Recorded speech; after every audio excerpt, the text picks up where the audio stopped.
एक छोटे से गांव में रामू नाम का गरीब किसान रहता था। उसके पास न बड़ा खेत था न धन दौलत। उसकी सबसे बड़ी उम्मीद थी उसका गधा भोला। लेकिन भोला दुनिया का सबसे आलसी गधा था। जब भी रामू कहता, बोला चल बेटा, खेत तक अनाज पहुंचा दे। आज नहीं मालिक, बहुत नींद आ रही रामू है। परेशान हो जाता। अगले दिन रामू ने फिर कोशिश की। अगर आज काम नहीं किया तो हम भूखे रह जाएंगे।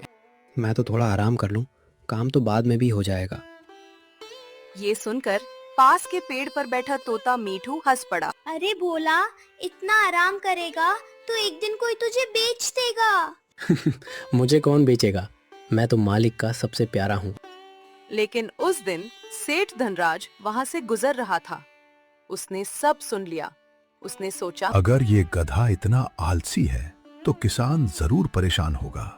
मैं इसे सस्ते में खरीद लूंगा। शाम को घर लौटते समय मोहन बहुत थका हुआ था। घर में केवल थोड़ा सा आटा बचा था। उसकी पत्नी राधा चिंतित थी।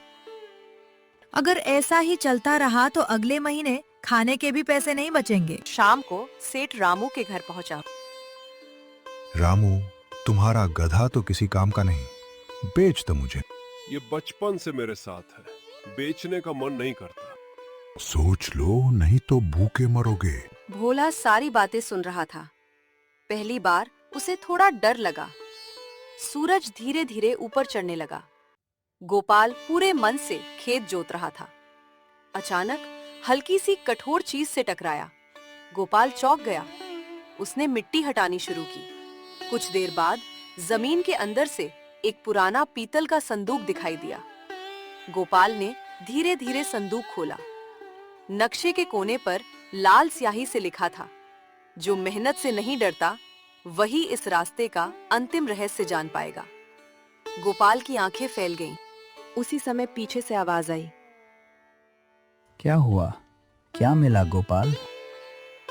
गोपाल ने मुड़कर देखा। गांव के बुजुर्ग रामदास बाबा वहां खड़े थे। उन्होंने नक्शा देखा तो उनके चेहरे का रंग बदल गया। बेटा, ये कोई साधारण नक्शा नहीं है। मेरे दादा बताया करते थे कि लगभग 100 साल पहले एक ईमानदार किसान ने जंगल में मेहनत का एक रहस्य छिपाया था। बहुत लोग उस खजाने की तलाश में गए, लेकिन कोई वापस नहीं लौटा। ये सुनकर गोपाल के हाथ कांपने लगे। शाम को गोपाल घर पहुंचा, लेकिन उसी समय ढोलू की नजर नक्शे पर पड़ी। वो हंसते हुए बोला, अगर सच में खजाना है तो चलो जल्दी चलते हैं। मुझे मेहनत नहीं करनी पड़ेगी और सीधे अमीर बन जाएंगे। मैं सोने के लिए नहीं जा रहा दूंगा। अगर इस रहस्य में हमारे गांव की गहराई छिपी है तो हमें सच जानना होगा। अगली सुबह दोनों काली पहाड़ी की ओर निकल पड़े। घना जंगल शुरू हो गया। ऊंचे ऊंचे पेड़ों के बीच सूरज की रोशनी भी मुश्किल से पहुंच रही थी। चारों ओर अजीब सी खामोशी थी। अचानक झाड़ियों में जोर की सरसराहट हुई। ढोलू डरकर उछल पड़ा। मालिक, कोई हमारा पीछा कर रहा है। गोपाल ने ध्यान से देखा, लेकिन वहां कोई नहीं था। दोनों आगे बढ़ते रहे। करीब 2 घंटे बाद वे एक विशाल पत्थर के दरवाजे के सामने पहुंचे। दरवाजे पर वही निशान बना था जो नक्शे पर था, बरगद का पेड़ और 3 तारे। गोपाल ने धीरे से दरवाजे को धक्का दिया। दरवाजा अपने आप खुल गया। अंदर एक बड़ी गुफा थी। बीचों बीच एक विशाल पत्थर की मूर्ति खड़ी थी। उसके हाथ में तलवार थी और आंखें बंद थी। ढोलू ने राहत की सांस ली।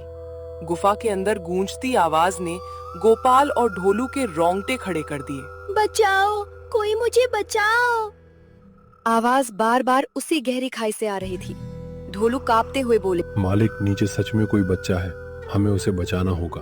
गोपाल ने खाई में झांका, लेकिन वहां सिर्फ घना अंधेरा था। कुछ भी दिखाई नहीं दे रहा था। याद है नक्शे पर क्या लिखा था? ये रास्ता मेहनती और ईमानदार लोगों के लिए है। अगर यहाँ इतना आसान खजाना होता तो 100 साल पहले ही कोई इसे ले जाता। मालिक, अब मुझे भी समझ आ गया है। मेहनत छोड़कर अमीर बनने का सपना हमेशा गलत रास्ता दिखाता है। बच लो डोलू, अब बहुत रात हो चुकी है। सुबह फिर सोचेंगे कि आगे क्या करना है। दोनों गुफा से बाहर निकल आए। बाहर घना अंधेरा छाया हुआ था। आसमान में काले बादल थे और तेज हवा चल रही थी। जंगल का रास्ता रात में और भी डरावना लग रहा था। उल्लुओं की आवाजें और झाड़ियों की सरसराहट सुनकर ढोलू बार बार डरकर पीछे देखने लगा। तुम दोनों कहाँ रह गए थे? मैं तो बहुत घबरा गई थी। रास्ता लंबा था, लेकिन हम दोनों बिल्कुल ठीक हैं। चलो, भगवान का लाख लाख शुक्र है। अब पहले हाथ मुंह धो लो। मैंने गरम गरम रोटियां और दाल बनाई है। वो गोपाल और ढोलू पूरे दिन के सफर से थक चुके थे। दोनों ने भरपेट खाना खाया। अगली सुबह सूरज की पहली किरण के साथ ही गोपाल उठ गया। उसने देखा कि ढोलू अभी भी सो रहा था। ढोलू, सूरज निकल आया है। खेत में काम करना है। मालिक, आज तो बहुत थक गया हूँ। एक दिन आराम कर लेते हैं। यही तो तुम्हारी पुरानी आदत है। अगर आज आराम करेंगे तो कल काम और बढ़ जाएगा। नहीं मालिक, अब मैं पहले वाला ढोलू नहीं हूँ। आज से मैं भी आपके साथ पूरी मेहनत करूंगा। ये सुनकर गोपाल बहुत खुश हुआ। दोनों खेत की ओर निकल पड़े। खेत पहुंचकर गोपाल ने हल चलाना शुरू किया। ढोलू भी पूरे मन से उसकी मदद करने लगा। पास के खेत में काम कर रहे किसान ये देखकर हैरान थे। एक किसान बोला, अरे, ये वही ढोलू है जो पहले काम से भागता था। अगले कुछ दिनों तक गोपाल और ढोलू रोज सुबह खेत में जाते। दोनों मिलकर जुताई करते, बीज बोते और समय पर सिंचाई करते। धीरे धीरे खेत में छोटी छोटी हरी पौध निकलने लगी। पूरा खेत हरियाली से भर गया। एक दिन गांव के चौधरी खेत देखने आए। उन्होंने चारों तरफ नजर दौड़ाई और बोले, गोपाल, इस बार तुम्हारी फसल पूरे गांव में सबसे अच्छी लग रही है। इसका राज क्या है? मेहनत के साथ सोच समझकर किया गया काम ही असली सफलता देता है। कुछ हफ्तों बाद बरसात शुरू हो गई। कई किसानों के खेतों में पानी भर गया। कुछ फसलें खराब होने लगी, लेकिन गोपाल ने पहले ही खेत के चारों ओर छोटी छोटी नालियां बना दी थी। सारा अतिरिक्त पानी उन नालियों से बाहर निकल गया। कुछ ही दिनों बाद, सुनो सुनो सुनो, इस साल गांव में सबसे अच्छी फसल उगाने वाले किसान को चौधरी जी की ओर से सम्मान और इनाम दिया जाएगा। ये सुनकर सभी किसान खुश हो गए। गोपाल ने भी प्रतियोगिता में भाग लेने का फैसला किया। ढोलू उत्साहित होकर बोला, मालिक, इस बार हम भी मेहनत करेंगे और इनाम जीत कर दिखाएंगे। इनाम मिले या ना मिले, हमें अपना काम पूरी ईमानदारी से करना है। दिन बीतते गए। गोपाल और ढोलू सुबह से शाम तक खेत में मेहनत करते, समय पर पानी देते, खेत की सफाई करते और पौधों की देखभाल करते। धीरे धीरे उनकी फसल पूरे गांव में सबसे हरी भरी दिखाई देने लगी। लेकिन गांव का एक किसान मंगल ये सब देखकर जलने लगा। उसने मन ही मन कहा, अगर गोपाल जीत गया तो पूरे गांव में उसी की तारीफ होगी। मुझे कुछ करना होगा। उस रात जब पूरा गांव सो रहा था, मंगल चुपके से गोपाल के खेत की ओर पहुंचा। उसके हाथ में एक बोरी थी। उसने खेत में खरपतवार के बीज बिखेर दिए और धीरे से वहां से चला गया। अगली सुबह गोपाल खेत पहुंचा तो देखकर चौंक गया। पूरे खेत में जगह जगह खरपतवार उगाए थे। ढोलू घबरा गया। मालिक, अगर इन्हें जल्दी नहीं हटाया तो पूरी फसल खराब हो जाएगी। घबराने से कुछ नहीं होगा। मेहनत करेंगे तो सब ठीक हो जाएगा। दोनों बिना रुके खरपतवार निकालने लगे। तेज धूप थी, पसीना लगातार बह रहा था, लेकिन ना गोपाल रुका और ना ढोलू। उसी समय पास से गुजर रहे कुछ गांव वाले बोले, इतनी मेहनत करने का क्या फायदा? अब तो फसल खराब हो ही जाएगी। दोनों बिना रुके खरपतवार निकालने लगे। तेज धूप थी, पसीना लगातार बह रहा था, लेकिन ना गोपाल रुका और ना ढोलू। ये सुनकर ढोलू ने और तेजी से काम करना शुरू कर दिया। शाम तक दोनों ने पूरा खेत साफ कर दिया, लेकिन उन्हें बिल्कुल भी पता नहीं था कि दूर पेड़ के पीछे खड़ा मंगल यह सब देख रहा था। उसके चेहरे पर एक चालाक मुस्कान थी। वो धीरे से बोला, पहली चाल तो नाकाम हो गई, अब दूसरी चाल चलूंगा। उस रात गोपाल और ढोलू पूरे दिन की मेहनत के बाद गहरी नींद में सो रहे थे। बाहर हल्की हल्की हवा चल रही थी। अचानक गांव का कुत्ता जोर जोर से भौंकने लगा। ढोलू की आंख खुल गई। उसे लगा जैसे खेत की तरफ से किसी के चलने की आवाज आ रही हो। वो तुरंत गोपाल के पास गया और जोर से रेंगने लगा।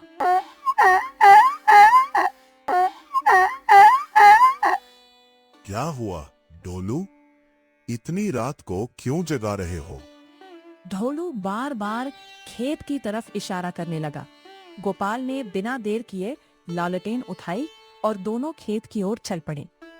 जब वे खेत के पास पहुंचे तो उन्होंने देखा कि कोई आदमी फसल के बीच झुककर कुछ कर रहा था। गोपाल जोर से बोला, कौन है वहां? बोलो, कौन है? आवाज सुनते ही वो आदमी घबरा गया और भागने लगा। गोपाल और ढोलू उसके पीछे दौड़े, लेकिन अंधेरे का फायदा उठाकर वो भाग निकला। गोपाल वापस खेत में आया। उसने देखा कि कुछ गेहूं की बालियां टूटी हुई थी और जमीन पर एक बोरी पड़ी थी। बोरी खोलकर देखा तो उसमें जंगली घास के बीज थे। गोपाल सब समझ गया। कोई हमारी मेहनत खराब करना चाहता है। अगली सुबह गोपाल ने गांव के किसानों को बुलाया और सारी बात बताई। यह सुनकर चौधरी जी भी वहां आ गए। उन्होंने खेत का निरीक्षण किया और बोले, जिसने भी यह किया है उसने बहुत गलत काम किया है, लेकिन चिंता मत करो, हम सब मिलकर तुम्हारी फसल बचाएंगे। कुछ महीनों बाद फसल पूरी तरह पक चुकी थी। सुनहरी बालियां हवा में लहरा रही थी। गोपाल ने गेहूं की बोरियां बैलगाड़ी पर रखी और ढोलू के साथ शहर की मंडी के लिए निकल पड़ा। रास्ते भर ढोलू बहुत खुश था। वो पहली बार अपनी मेहनत का फल दिखते देखने जा रहा था। कई घंटों के सफर के बाद दोनों मंडी पहुंचे। मंडी में चारों ओर किसानों की भीड़ लगी थी। हर कोई अपनी फसल बेचने आया था। तभी एक व्यापारी गोपाल के पास आया।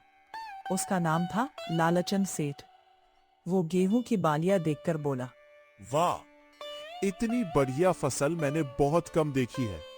मैं तुम्हारी सारी फसल खरीदूंगा, लेकिन दाम वही दूंगा जो मैं तय करूंगा। सेठ जी, मेरी मेहनत की कीमत इतनी कम नहीं हो सकती। मैं अपनी फसल नहीं बेचूंगा। अगर मुझे नहीं बेचोगे तो पूरी मंडी में कोई नहीं खरीदेगा।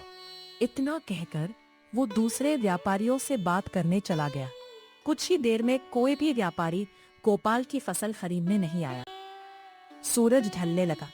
दूसरे किसान अपनी फसल बेचकर घर लौटने लगे, लेकिन गोपाल की सारी बोरियां अभी भी वही पड़ी थी। मालिक, अब क्या करेंगे? सच्ची मेहनत कभी बेकार नहीं जाती। थोड़ा इंतजार करते हैं, भगवान कोई न कोई रास्ता जरूर दिखाएंगे। उसी समय मंडी के बाहर एक बड़ी बैलगाड़ी आकर रुकी। उसमें से एक बुजुर्ग व्यापारी उतरा। उसने दूर से ही गोपाल की फसल देखी। बुजुर्ग व्यापारी धीरे धीरे गोपाल के पास पहुंचा। उसका नाम हरिदास सेठ था। उसने एक मुट्ठी गेहूं उठाया, उसे हाथों में मसल कर देखा और फिर मुस्कुराते हुए बोला, बेटा, ये फसल बहुत अच्छी है। इसे उगाने में तुमने दिल से मेहनत की है ना? जी सेठ जी, मैंने और मेरे साथी ढोलू ने कई महीनों तक दिन रात मेहनत की है।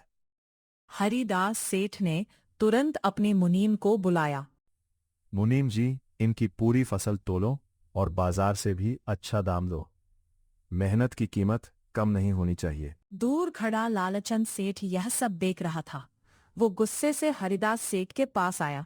आप बाजार का नियम तोड़ रहे हैं।